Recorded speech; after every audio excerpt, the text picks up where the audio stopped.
आज हम केसी सिन्हा का 8.1 पढ़ने जा रहे हैं। इससे पहले हम आपको बताएंगे कि त्रिकोणमिति क्या है।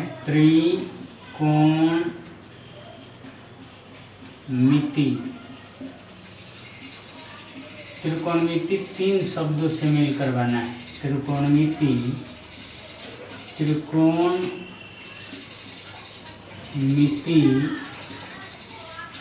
3 शब्दों से मिलकर बना है।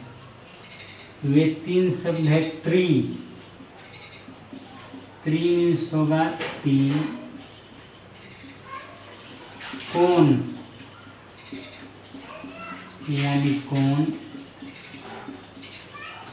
मिति यानी माप। 3 त्रिकोणमिति यानी 3 कोणों की माप, अर्थात त्रिकोणमिति का शाब्दिक अर्थ त्रिकोणमिति का शाब्दिक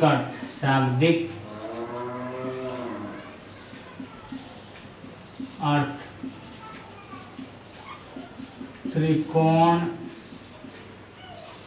त्रिभुज की माप है। त्रिभुज की माप है। त्रिकोणमिति 3 शब्दों से मिलकर बना है। त्रि यानी 3, कोण मीन्स कोण, मिति मीन्स माप, अर्थात त्रिकोणमिति का शाब्दिक अर्थ त्रिभुज की माप अर्थात 3 कोणों की माप। अब त्रिकोणमिति को कैसे परिभाषित करेंगे? त्रिकोणमिति गणित की वह शाखा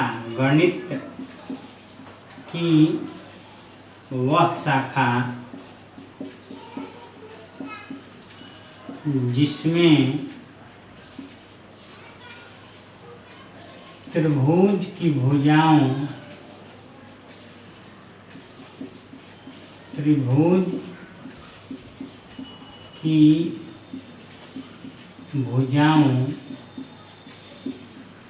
एवं उसके कोनों के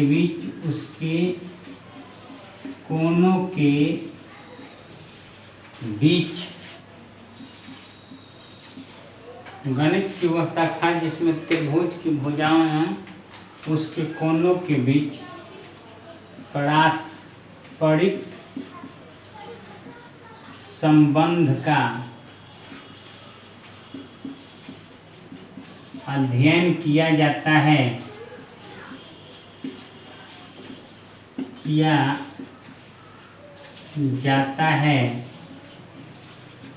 त्रिकोणमिति कहलाता है। त्रिकोणमिति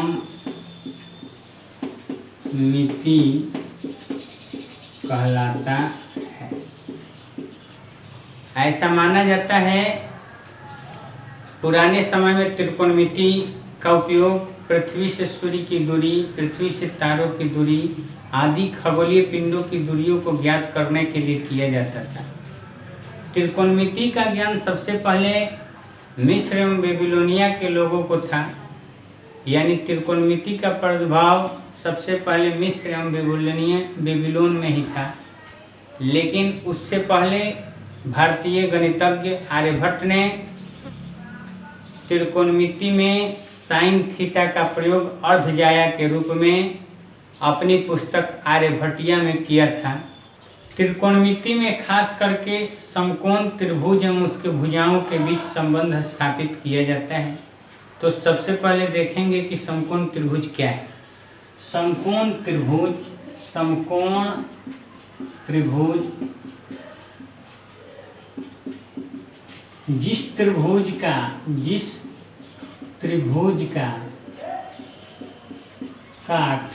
कोई एक कोण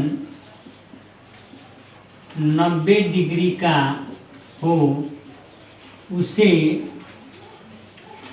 समकोण त्रिभुज कहते हैं। समकोण त्रिभुज कहते हैं। समकोण त्रिभुज कैसे बनेंगे? एक स्ट्रेट लाइन खींचते हैं,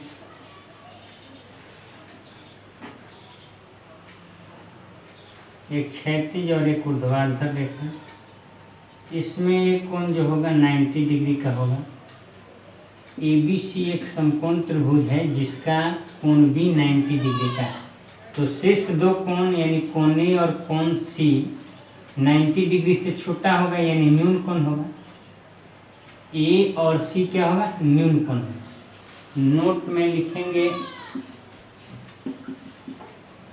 समकोण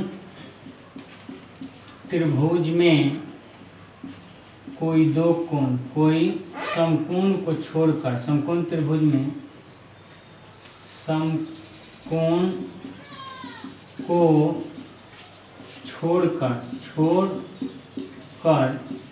शेष दो कोण न्यून कोण होते हैं, न्यून कोण होते हैं। समकोण त्रिभुज में 90 डिग्री के सामने की भुजा को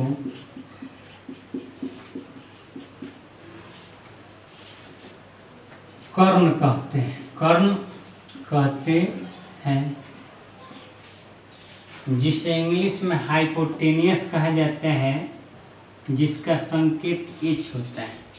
कर्ण को यानी जिसे H से सूचित करते हैं,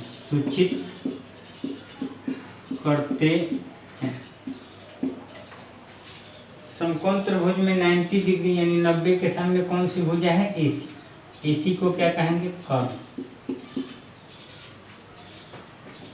नोट नंबर 3, समकोण त्रिभुज में थीटा के सामने की भुजा को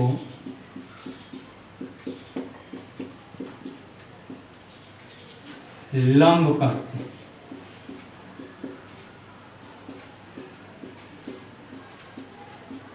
अगर थीटा यहाँ C के पास है तो C के सामने वाली भुजा AB हो गया लंब, AB क्या हो गया? लंब।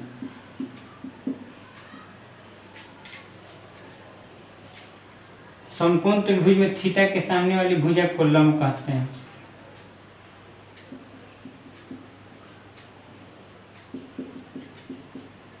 समकोण त्रिभुज में थीटा के साथ जुड़ी भुजा को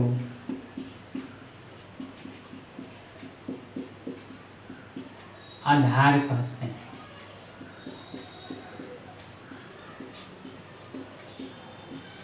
जिसे B से सूचित किया जाता है, जिसे B से सूचित किया जाता है।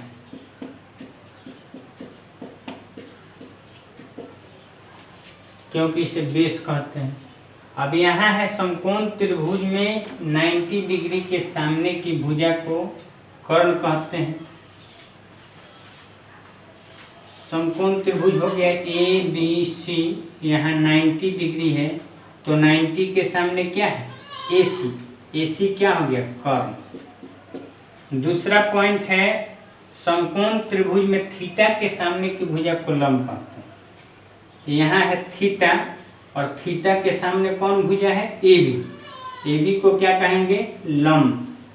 लंब को P से सूचित करते हैं क्योंकि परपेंडिकुलर कहा जाता है इंग्लिश में। लेकिन इस फिगर में अगर फिगर यही हो ऐसा, एक समकोण त्रिभुज PQR हम लेते हैं, कोण Q 90 डिग्री का है तो 90 डिग्री के सामने PR जो होगा कर्ण होगा। PR क्या हो गया? कर्ण। लेकिन थीटा यहाँ है तो थीटा के सामने यानी P के सामने क्या दिख रहा है, QR। P के सामने QR क्या हो गया, लंब। जो बच गया वो आधार यानी थीटा के साथ जुड़ी भुजा को, थीटा के साथ कौन सा भुजा जुड़ा है, PQ, ये हो गया आधार। यहाँ भी थीटा के साथ कौन सा भुजा जुड़ा है, BC, ये हो गया आधार। कर्ण तो फिक्स है कि 90 डिग्री के सामने ही होगा, लेकिन लंब और आधार एक बार फिर से देखते हैं। एक समकोण त्रिभुज है RST, फिर एक दूसरा समकोण त्रिभुज LMN, इसमें 90 डिग्री है, तो 90 डिग्री के सामने वाली भुजा को कर्ण यानी H से सूचित कर देंगे। इसमें थीटा यहाँ है, तो थीटा के सामने MN, ये हो गया लंब यानी P से सूचित कर देंगे। और थीटा के साथ जुड़ी भुजा LM को आधार का। फिर ये समकोण त्रिभुज है, इसमें ये हो गया कर्ण, लेकिन अब थीटा यहाँ है, थीटा के सामने की भुजा को P परपेंडिकुलर यानी लंब कहते हैं, और थीटा के साथ जुड़ी भुजा को आधार कहते हैं। क्लियर हो गया होगा। समकोण त्रिभुज में सबसे बड़ी भुजा को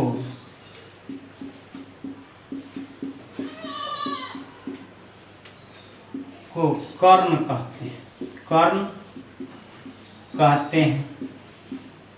पांडव के सबसे बड़े भाई को कर्ण कहा जाता था, इसलिए समकोण त्रिभुज में सबसे बड़ी भुजा को कर्ण कहते हैं।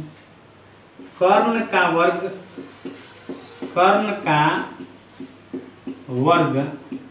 अन्य दो भुजाओं के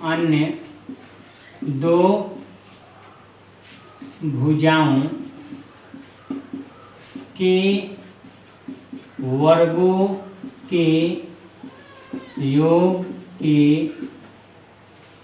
बराबर होता है। कर्ण का वर्ग अन्य दो भुजाओं के वर्गों के योग के बराबर होता है। वैसे भी कर्ण जो था पांचों भाइयों के बराबर था।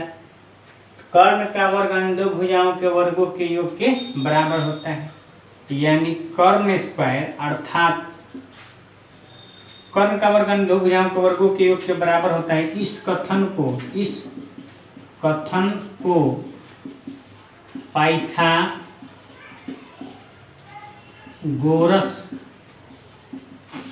प्रमेय कहते हैं।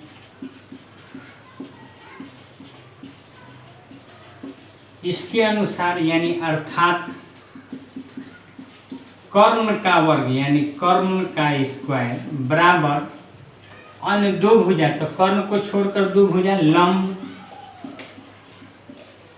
प्लस आधार, कर्ण का वर्ग अन्य दो भुजा के वर्गों यानी लंब का स्क्वायर प्लस आधार का स्क्वायर वर्गों के योग के बराबर होता है। तो अगर हम निकालेंगे लंब स्क्वायर बराबर, तो हो जाएगा कर्ण स्क्वायर माइनस आधार स्क्वायर बराबर हो जाएगा कर्ण स्क्वायर माइनस लंब स्क्वायर। त्रिकोणमितीय अनुपात को कैसे परिभाषित करते हैं? त्रिकोणमितीय अनुपात समकोण त्रिभुज में न्यून कोण की सापेक्ष, समकोण त्रिभुज में न्यून कोण के सापेक्ष उसकी भुजाओं के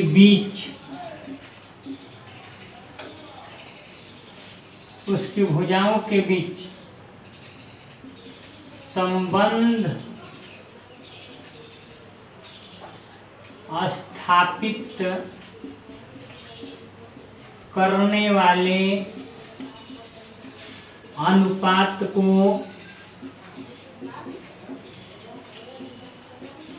त्रिकोणमितीय अनुपात कहते हैं। त्रिकोणमितीय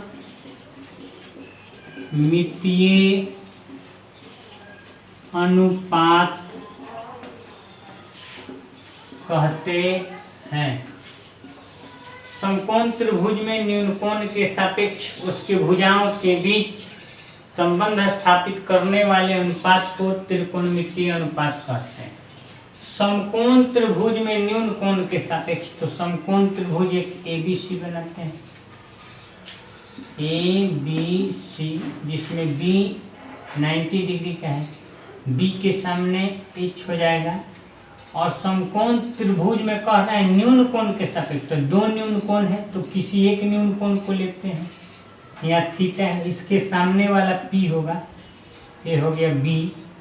न्यून कोण के सापेक्ष उसके भुजाओं के बीच संबंध स्थापित करने वाले अनुपात को, तो उसके भुजा यानी 3 भुजा है और 3 भुजाओं से 6 संभवतः अनुपात बनाए जा सकते हैं। समकोण त्रिभुज में यानी त्रिभुज के 3 भुजाओं से कितने अनुपात बनाए जा सकते हैं? 6 संभव अनुपात। नोट में लिख दे रहे हैं, समकोण त्रिभुज में तीनों भुजाओं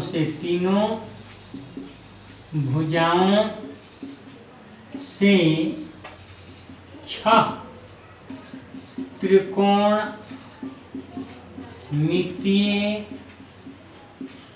अनुपात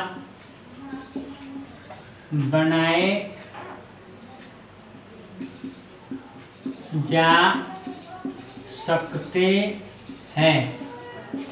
अब 6 संभव अनुपात कैसे बनाएंगे? तो अनुपात जानेंगे क्या है। भाग द्वारा तुलना करने को अनुपात कहते हैं, यानी किसी एक भुजा में दूसरे भुजा से अगर हम भाग देते हैं तो उससे प्राप्त मान उसका अनुपात हो जाएगा। तो यहाँ लिखते हैं पहला अनुपात BC एक भुजा है और AC एक भुजा है, यानी BC में हम AC से भाग देंगे, BC बटा AC। तो BC क्या है? P है। AC क्या है? H है। तो P बाई H हुआ। P बाई H को क्या कहते हैं? साइन कहते हैं। P बाई H को क्या कहते हैं? साइन कहते हैं। और किस कोण के सापेक्ष हम P प्राप्त किए हैं? तो कोण A के सापेक्ष, इसलिए इसे साइन A कहेंगे। पहला अनुपात हो गया साइन A। साइन A क्या होता है? P by H। 2 नंबर अनुपात AB को भाग देंगे हम AC से। AB को AC से भाग दिए तो AB क्या है? A के लिए AB B है और A के लिए AC क्या है? तो H है, यानी B बाई H को हम कॉस कहते हैं। किसके सापेक्ष? तो A के सापेक्ष, इसलिए कॉस A हो गया। 3 नंबर अनुपात हो जाएगा BC को हम भाग दे रहे हैं AB से। BC A के लिए BC क्या है? तो P। AB क्या है? तो B, यानी P बाई B को हम tan कहते हैं। और किसके सापेक्ष ये अनुपात ज्ञात किया जा रहा है? तो A के सापेक्ष, इसे tan A कहेंगे। 4 नंबर है, अब इसको पलट देंगे। BC को हम AC से डिवाइड किए हैं तो AC को हम BC से कर सकते हैं। AC यानी H, BC यानी P, तो H बाई P को कॉसेक कहते हैं, कॉसेक। और ये किसके सापेक्ष H बाई P आया है? तो A के सापेक्ष। अब इसको पलट देंगे, अनुपात बनाएंगे तो AC बटा AB होगा। AC को हम H कह रहे हैं और AB क्या है? तो B है। H बाई B को हम कॉस कहेंगे और किसके सापेक्ष? तो A के सापेक्ष। अब BC बटा AB BC को P, AB को B, तो P/B को कह सकते हैं हम लोग कॉट किसके सापेक्ष, तो A के सापेक्ष। यही त्रिकोणमितीय अनुपात है। आज के इस वीडियो में इतना ही। अगले वीडियो में हम लोग त्रिकोणमिति से संबंधित फॉर्मूला को कैसे तैयार किया जाता है यह सीखेंगे।